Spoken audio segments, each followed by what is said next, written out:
Hello friend, स्वागत है एक बार फिर से आप सभी का हमारे यूट्यूब चैनल में। और दोस्तों, जैसा कि आप सभी को पता है कि रेलवे एनटीपीसी, ठीक है, रेलवे एनटीपीसी में आपको यहाँ पे 30 जो क्वेश्चन होंगे मैथमेटिक्स के, ये बहुत इंपॉर्टेंट रोल प्ले करेंगे, जहाँ से मैक्सिमम आप स्कोर कर सकते हैं। ठीक है, आप मैक्सिमम स्कोर कर सकते हैं। क्लियर? तो आइए यहाँ पे फटाफट उन सारे क्वेश्चन को देखेंगे जो कि एग्ज़ाम पॉइंट ऑफ व्यू से काफ़ी इंपॉर्टेंट है, क्वेश्चन आ सकते हैं एग्ज़ाम में। तो आइए सारे क्वेश्चन को हम देखेंगे, कुछ ट्रिक्स भी देखेंगे, कुछ कॉन्सेप्ट भी सीखेंगे। तो यहाँ पे फर्स्ट क्वेश्चन क्या है, एक टंकी 30 मिनट में भरी जा सकती है।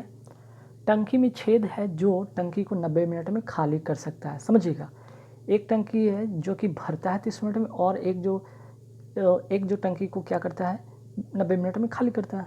ठीक है, तो कह रहा है कि टंकी कितनी देर में भरी जाएगी। तो मान लीजिए कोई टंकी एक ए है जो कितना देर में भरता है भाई, 30 मिनट में, है ना। और कोई दूसरी टंकी बी है जो कि उसे खाली करता है 90 मिनट में। तो दोनों का टोटल वर्क हम पहले यहाँ पे निकालेंगे। दोनों का टोटल वर्क क्या हो जाएगा भाई, दोनों को एलसीएम लेंगे। ठीक है, 30 और 90 का एलसीएम क्या होगा, 90। ठीक है, अब देखिए 90 जब लेते हैं ये टोटल वर्क हो गया, मीन्स कि टोटल वर्क करने का मतलब ये टोटल उसमें जो है कितने वाटर आ सकते हैं। ठीक है, टंकी में ये हो गया।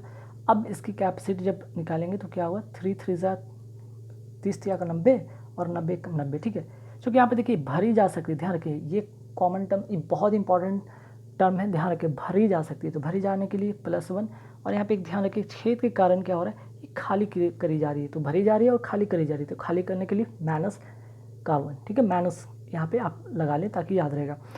अब कहा जा रहा है कि इसलिए टंकी भर जाएगी, मैं तो दोनों मिलकर टंकी को कितने देर में भरेंगे।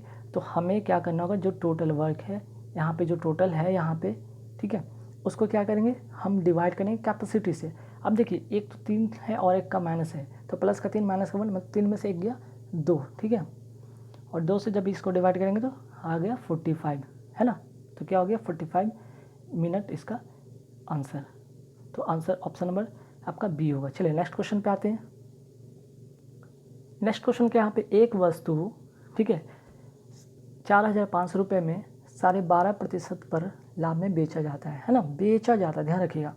तो उसकी लाभ की धनराशि क्या है, तो धनराशि क्या है, लाभ की धनराशि पूछा गया, मीन्स की प्रॉफिट पूछा गया कि लाभ क्या होगा। अब देखिए यहाँ पे 12.5% का फ्रैक्शन वैल्यू क्या होता है, पहले ये समझिएगा। 12.5% का जो फ्रैक्शन वैल्यू होता है, ठीक है, इसका फ्रैक्शन वैल्यू होता है 1/8। 8 किसको रिप्रेजेंट करता है भाई, ये 8 बताता है आपको क्या, यहाँ पे जो बेस है, ठीक है, ये आपको बताएगा आपका कॉस्ट प्राइस। ठीक है, ये आपका बताएगा कॉस्ट प्राइस। तो कॉस्ट प्राइस आपका 8 हो रहा है, और जो यहाँ पे जो है प्रॉफिट का, ये क्या बताता है, प्रॉफिट, है ना। तो कॉस्ट प्राइस और प्रॉफिट मिलकर क्या बन जाता है, सेलिंग प्राइस, है ना। सेलिंग प्राइस ये तो होता है ना। अब हमको तो लाभ ही तो पता करना है, ठीक है। तो सेलिंग प्राइस हो जाता है 9 हो जाता है। और चूँकि यहाँ पे 45 रुपये क्या किया, 4500 में बेचा जाता है ना, तो यहाँ सेलिंग प्राइस देख रहे हैं 9 यूनिट है, 9 नहीं बल्कि कितना का मल्टीपल है, ये 500 का मल्टीपल है, तब जाके 4500 बनता है। तो देख सकते हैं कि यहाँ पे जो सेलिंग प्राइस है 4500, तो कितना से मल्टीप्लाई करते हैं 500 से, तो 8 9 कर ये भी कितना हो जाएगा 500 का हो जाएगा, 8 5 का 4000। ठीक है, अब पूछा गया कि उसकी लाभ राशि क्या है। अब इन दोनों का डिफरेंस देख लीजिए, एक तो 4000 में कॉस्ट प्राइस है और सेलिंग प्राइस है 4500, तो कितना का आपका लाभ हो रहा है। कोई वस्तु आप 4000 में खरीदते हैं और 4500 में बेचते हैं, तो 500 का यहाँ पे प्रॉफिट होता है। ठीक है, 500 का प्रॉफिट होता है, ऑप्शन नंबर सी इसका करेक्ट आंसर होगा। ठीक, चलिए नेक्स्ट क्वेश्चन पे आते हैं। नेक्स्ट क्वेश्चन है बहुत इंपॉर्टेंट क्वेश्चन है, बहुत ही सेकंड भर में आप 30 सेकंड में इसको आप कर सकते हैं। ठीक है, एक वस्तु को 2400 रुपये में 20% छूट पर बेचा जाता है ना। तो बेचा जाता है, यदि छूट की दर 25% होती तो विक्रय मूल्य ज्ञात कीजिए। तो देखिए ये क्या है, 2400 रुपये में 20% के छूट पे बेचा जाता है ना, ये क्या है 2400 रुपये सेलिंग प्राइस है ना। तो हमें तो कॉस्ट प्राइस पता करना होगा। जब कॉस्ट प्राइस पता चलेगा तो कॉस्ट प्राइस और यहाँ पे जो है आपका छूट पता रहेगा, तो सेलिंग प्राइस भी निकल जाएगा।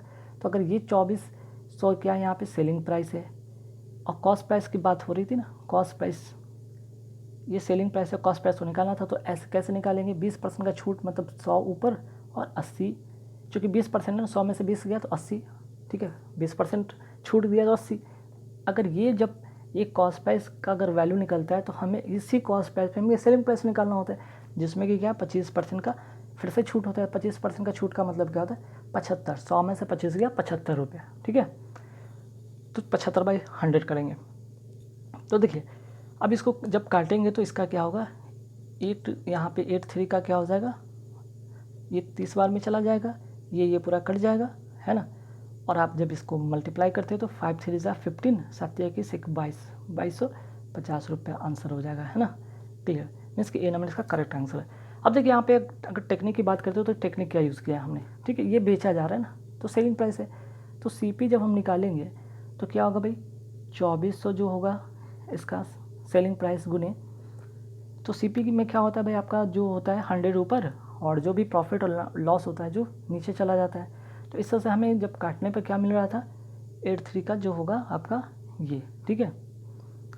ये तो मिल रहा था ना कॉस्ट प्राइस। अब देखिए जब कॉस्ट प्राइस निकल रहा है और यहाँ पे फिर से आपको जो है छूट मिला है तो सेलिंग प्राइस तो निकल ही जाएगा ना। सेलिंग प्राइस निकालना कितना आसान हो जाएगा फिर, 3000 गुने 75% छूट, मतलब 75 गुने 100, फिर से 2 0 काटे, 75 गुना 30 कितना हो जाएगा भाई, 2250 रुपया। क्लियर, मीन्स कि ये टेक्निक हमने यूज़ किया था जो कि आपको डायरेक्ट ऐसे आपको करने को सिखाया है, ठीक ना। चलिए नेक्स्ट क्वेश्चन पे आते हैं। नेक्स्ट क्वेश्चन क्या भाई, साइन थीटा का वैल्यू दिया है, आपसे सेक थीटा और कॉट थीटा का मान पूछा है।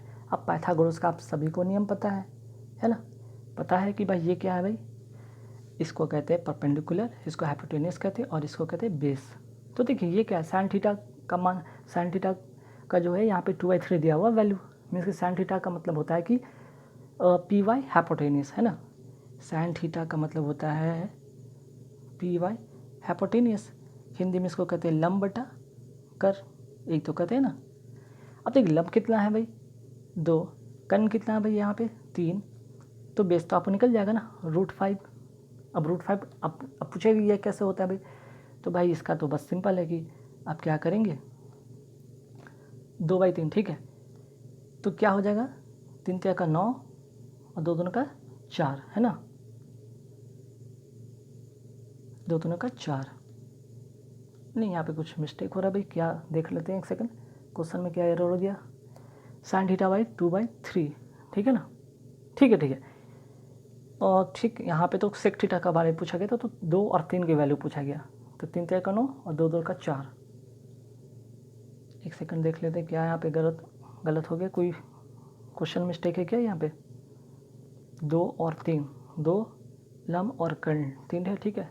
अच्छा आधार है ना भाई, आधार है ना, तो क्या होगा 3 का 3 का स्क्वायर माइनस 2 का स्क्वायर, ठीक है।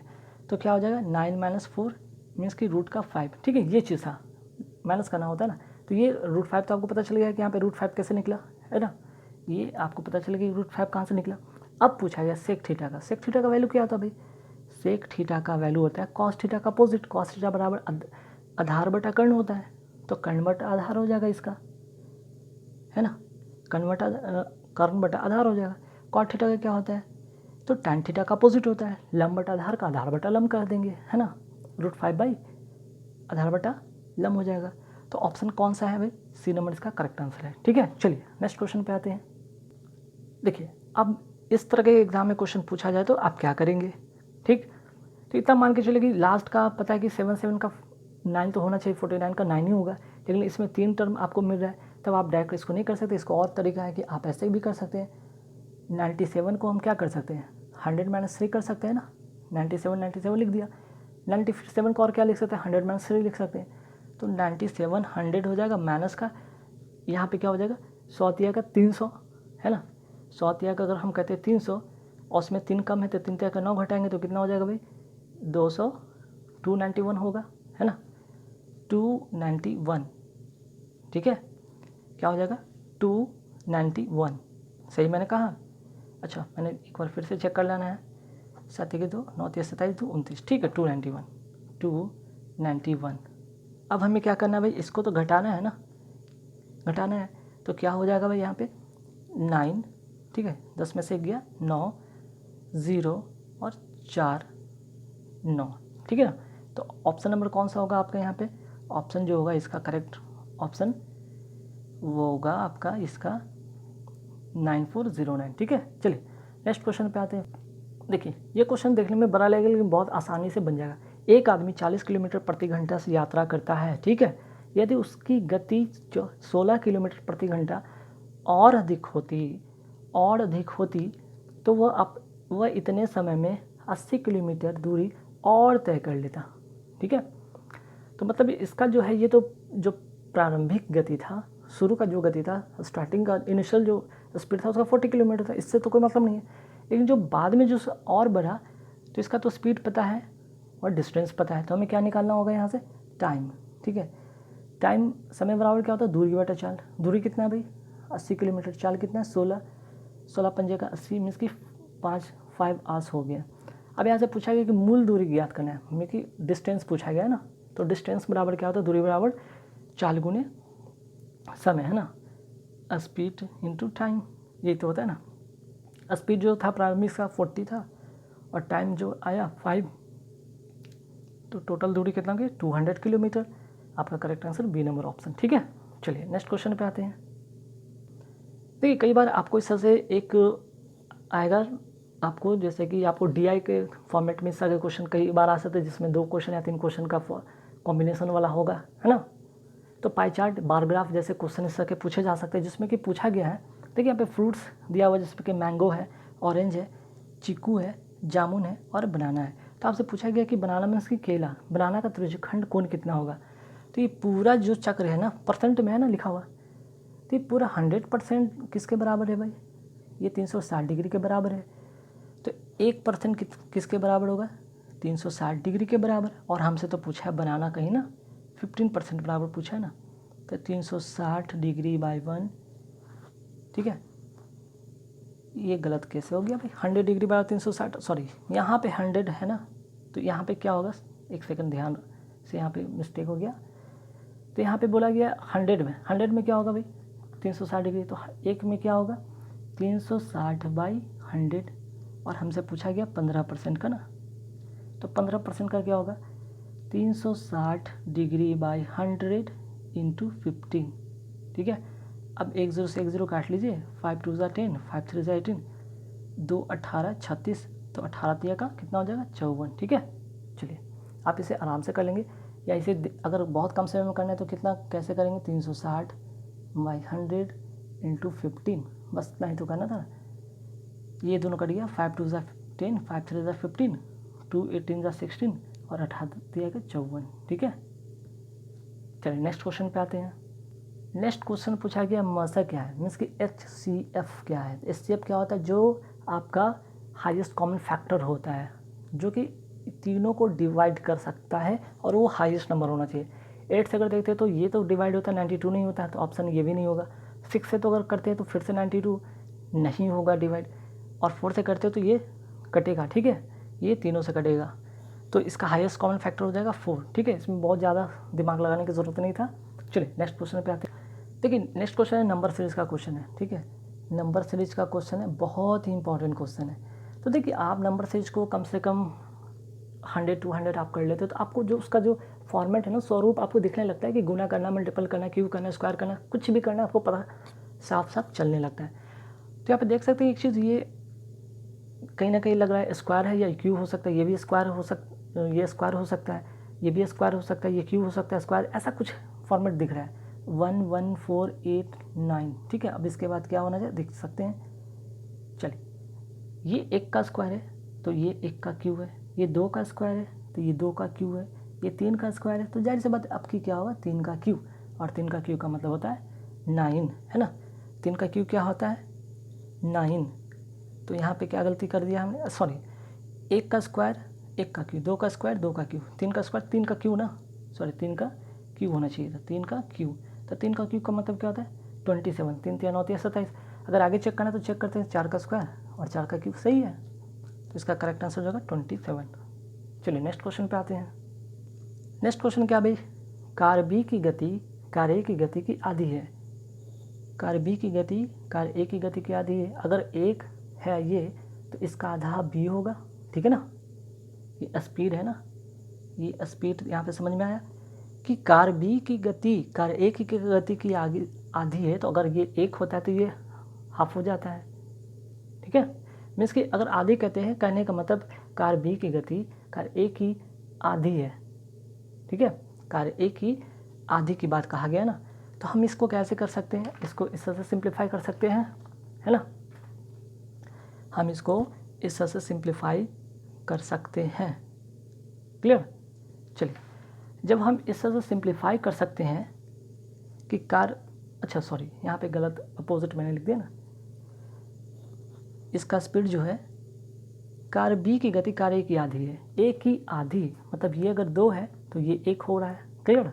अब सिंपल सा क्वेश्चन तो पूछा है ना आपसे, क्या पूछा है, कार ए की जो गति है 120 किलोमीटर की दूरी कितना घंटे में तय करता है, 1.5 घंटे में तय करता है। तो यहाँ से हम क्या निकाल सकते हैं, यहाँ से हम क्या निकाल सकते हैं भाई, डिस्टेंस दिया है, टाइम दिया है, ठीक है, डिस्टेंस दिया है और टाइम दिया है, तो स्पीड निकाल लेंगे ना, चूँकि स्पीड, तो स्पीड अगर निकाल देंगे किसका, ये 120 किलोमीटर बाई 1.5 घंटा, मतलब 1.5 घंटा मतलब 1/1/2 मतलब 2 मतलब 2 3/2, तो 3/2 तो 2 ऊपर चला जाएगा, 3 4 20 मीन्स की 4 दूना 80।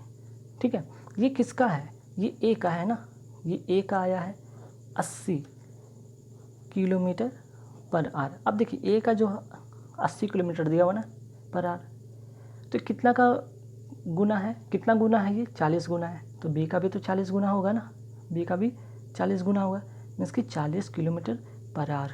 इसका आंसर होगा ए नंबर। ठीक है, चलिए नेक्स्ट क्वेश्चन पे आते हैं। तो नेक्स्ट यहाँ पे क्वेश्चन देख रहे हैं कि यदि 12,500 रुपये को 2 साल के लिए 20% की साधारण ब्याज की दर और चक्रवृद्धि ब्याज की दर पर निवेश किया जाता है तो परिपक्वता के मूल्यों के बीच अंतर पूछा गया। जब 2 साल का रहा है तो बहुत ही आसान है, इसका एक फॉर्मूला होता है डी इक्वल टू, इसका डिफरेंस इक्वल टू, आप इसे ऐसे लिख सकते हैं, डिफरेंस इक्वल टू होता है, ठीक है, P इंटू आर बाई 100 का स्क्वायर। ठीक है, इस पर वैल्यू पुट करेंगे, आपका आंसर आ जाएगा 1 मिनट के अंदर में। ठीक है, तो आप इसको कर सकते हैं, कैसे करेंगे, 12500 इंटू आर कितना है, 20 का है, तो 20 इंटू 20 और 100 इंटू 100, है ना, 1 2 3 4 4 शून्य 1 2 3 4 और 125 दूना 250 और 250 दूना होता है 500। ठीक है, इसका करेक्ट आंसर हो जाएगा डी नंबर आंसर। अब देखिए ये तो फार्मूला हो गया, है ना, ये आपका फार्मूला है। अगर दूसरा अप्रोच लेना चाहते तो कैसे कर सकते हैं, पहले तो आपको क्या होगा, साधारण ब्याज निकालना होगा, एसआई। ठीक है, एसआई क्या होता है, 20% 2 साल के लिए, मीन्स कि 40%, और 40% का फ्रैक्शन वैल्यू होता है कि 20 दूना 40, 20 25 100। ठीक है, तो 5 जो यूनिट है किसके बराबर है, 125 100। तो हमको तो यहाँ से पूछा गया एसआई ना पूछा है, मीन्स कि 2 का वैल्यू पूछा गया, तो ये 5 25 ये कितना हो जाएगा 2500। ठीक है, और 2 का वैल्यू अगर हमको ये तो पूछा, ये क्या है मेरा, ये 2 साल, ये एसआई है ना, तो इसमें 2 से मल्टीप्लाई करेंगे तो क्या आ जाएगा, हम मेरा यहाँ पे 5000, तो एसआई आ गया 5000। अब आपको सीआई निकालना है, तो सीआई क्या होता है भाई, तो सीआई 20% का फ्रैक्शन वैल्यू क्या होता है, 20% का जो फ्रैक्शन वैल्यू होता है, आप नोट कर लीजिए, 20% का फ्रैक्शन वैल्यू जो होता है 1/5 होता है। तो 5 यूनिट किसके बराबर, फिर से 125 100। तो हमें तो किसका निकालना है भाई, अच्छा सॉरी, ये तो दूसरा तरीका है ना, तो हमको सीआई निकालना ना, तो सीआई के लिए हम क्या टर्म यूज़ करते हैं, 5 से 6 हो रहा है। ठीक है, ये क्या हो रहा है, 5 से 6, जो आपका प्रिंसिपल है अमाउंट 5 से 6 हो रहा है, प्रिंसिपल जो है 5 था और अमाउंट 6 हो रहा है। फिर से 2 साल के लिए तो 2 बार लिखेंगे, 5 25 का 25 और 6 6 के 36, दोनों का डिफरेंस कितना है भाई 11। हमें तो 25 की वैल्यू दिया है ना, 125 ठीक है, तो 2500 दिया है, 125 तो 25 25 125 500 हो गया, और तो हमें तो 11 है ना, सीआई तो निकालें, इन दोनों का डिफरेंस तो सीआई होता है ना, तो 11 का मल्टीपल से गुना करेंगे तो क्या होगा 5500। तो सीआई क्या मेरा निकला यहाँ पे 5500, ये दूसरा तरीका था। अब दोनों को डिफरेंस करेंगे तो क्या आ जाएगा 500। ठीक है, 2 तरीका है, दोनों तरीके से यूज़ कर सकते हैं। नेक्स्ट क्वेश्चन पे आते हैं। देखिए फिर से टाइम एंड वर्क का क्वेश्चन है, एक दिन में किसी कार्य को 25% भाग पूरा करता है। 25% भाग मतलब कि 25% का मतलब क्या होता है, 1/4 भाग। तो एक्स का काम अगर निकालना है कितने दिन में करता है, तो दिन को क्या कन्वर्ट करेंगे, जब इसको क्या करेंगे, रेसिप्रोकल करेंगे, इसको अपोजिट करेंगे तो ये डे में कन्वर्ट हो जाएगा। एक्स कितने दिन में कर रहा है भाई, 4 दिन में। इसी तरह बाई का अगर बात करते हैं तो 12.5%, मीन्स कि 12.5% का फ्रैक्शन वैल्यू क्या होता है, 12.5% का फ्रैक्शन वैल्यू होता है 1/8। इसको फिर से पलटते तो ये 8 आ जाता है, मीन्स कि 8 दिन में करेगा। जब दोनों का हम एलसीएम निकालते हैं तो 8 आता है, ये 2 टाइम्स ये 1 टाइम्स, ठीक है। अब दोनों मिलकर उस कार्य को कितना दिन में पूरे करेंगे, तो टोटल वर्क में हम क्या करेंगे, एफिशिएंसी से भाग देंगे, है ना। 8/2 1 3, 3 से डिवाइड देंगे तो कितना आएगा 2.2/3। अगर डेसिमल में चाहिए आपको आंसर तो 2.67 डेस आंसर हो जाएगा, ठीक है, 2.67। चलिए नेक्स्ट क्वेश्चन पे आते हैं। नेक्स्ट क्वेश्चन है कि 13,500 रुपये को 12.5% साधारण ब्याज की दर से 2 वर्षों के लिए जमा किया जाए तो मिश्र धन पूछा गया है। जब साधारण ब्याज किया जाए तो क्वेश्चन बहुत ही आसान हो जाता है। 12.5% का फ्रैक्शन वैल्यू अभी मैंने बताया था क्या होता है 1/8, ठीक है। 12.5% का फ्रैक्शन वैल्यू होता है 1/8। इसको यहाँ पे भी लिख सकते हैं, थोड़ा ऐसे मैं लिख देता हूँ, 12.5% का फ्रैक्शन वैल्यू 1/8। 8 किसको रिप्रेजेंट करता है, याद रखिएगा मूलधन को, ठीक है। और ये जो 1 क्या कर रहा है भाई, ये आपका ब्याज बताता है। और जब तो यहाँ पे जो प्रिंसिपल है वो 8 हो रहा है, और जब इन दोनों को ऐड करेंगे तो क्या बन जाएगा, अमाउंट बन जाएगा, अमाउंट 9 हो जाएगा।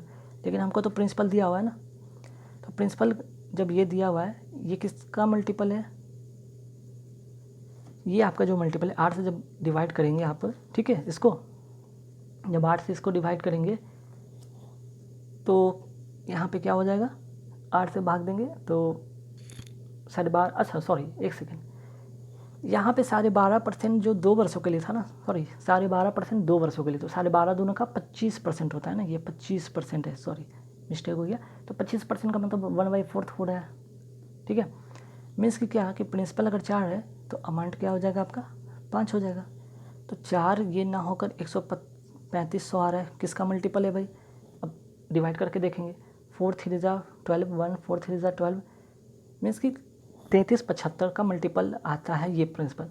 तो इसका भी मल्टीपल कितना होगा, 3375 को जब मल्टीप्लाई करेंगे तो आपका वैल्यू मिलेगा 16875, ठीक है, ये आपका आंसर होगा। तो ध्यान रखिएगा 12.5% की बात हुई थी, साधारण ब्याज 2 वर्षों के लिए था ना, तो 2 दुगना कर देंगे ना, 12.5 का दुगना होता है 25%, 25% का फ्रैक्शन वैल्यू तो 1/4, 4 रिप्रेजेंट करता है प्रिंसिपल को, और ये रिप्रेजेंट करता है क्या, एसआई को। जब दोनों को ऐड कर देते हैं तो बन जाता अमाउंट, मीन्स कि 4, और 4 ना होकर इसके जो मल्टीप्लाई मीन्स कि 4 का वैल्यू कितना आता है 135, ठीक है। तो उसी तरह ये जो आपका 5 का वैल्यू कितना का, जितना सा मल्टीपल किए थे, इसका जितना मल्टीपल होता है उसी का मल्टीपल करेंगे, हो जाएगा, ठीक है। चलिए नेक्स्ट क्वेश्चन पे आते हैं। देखिए, केंद्र सरकार ने 3 राज्यों A, B, C को बाढ़ राहत के लिए कुछ धनराशि दिया, है ना, A, B और C को राहत राशि दिया, ठीक है, कुछ राहत राशि दिया 2:3:4 की राशि में। फिर कह रहा है कि यदि C को A से 4 करोड़ रुपए अधिक प्राप्त हुए, C को A से 4 अधिक, मतलब कि दोनों का डिफरेंस कितना आ रहा है, ये डिफरेंस हो गया, अधिक जब भी पूछे ये डिफरेंस है ना, एक दूसरे का क्या डिफरेंस है, तो 2 का डिफरेंस है, 2 का डिफरेंस कितना आ रहा है 400, तो हमें तो पूछा पी का ना, अगर 2 का डिफरेंस 400 है तो 3 का डिफरेंस कितना होगा 200, और इसका 200 इंटू 3 कितना हो जाएगा 600, मीन्स कि 600 करोड़ इसका करेक्ट आंसर होगा। क्लियर, तो बहुत ही आसान तरीके से आप मैथमेटिक्स को बना सकते हैं और इसमें अच्छा स्कोर कर सकते हैं गाइज। तो आशा करते हैं वीडियो आपको पसंद आया होगा, चीज़ें समझ में आएगा, जो क्वेश्चन समझ में आएगा कमेंट बॉक्स में कमेंट करके पूछ सकते हैं। रोजाना आपको इसी तरह के क्वेश्चन मैथमेटिक्स के मिलते रहेंगे, हर तरह के टॉपिक पे मिलते रहेंगे, ताकि आपका 30 में 30 आपका मार्क्स आएंगे 100%। ठीक है गाइज, मिलेंगे नेक्स्ट वीडियो में, थैंक यू वेरी मच।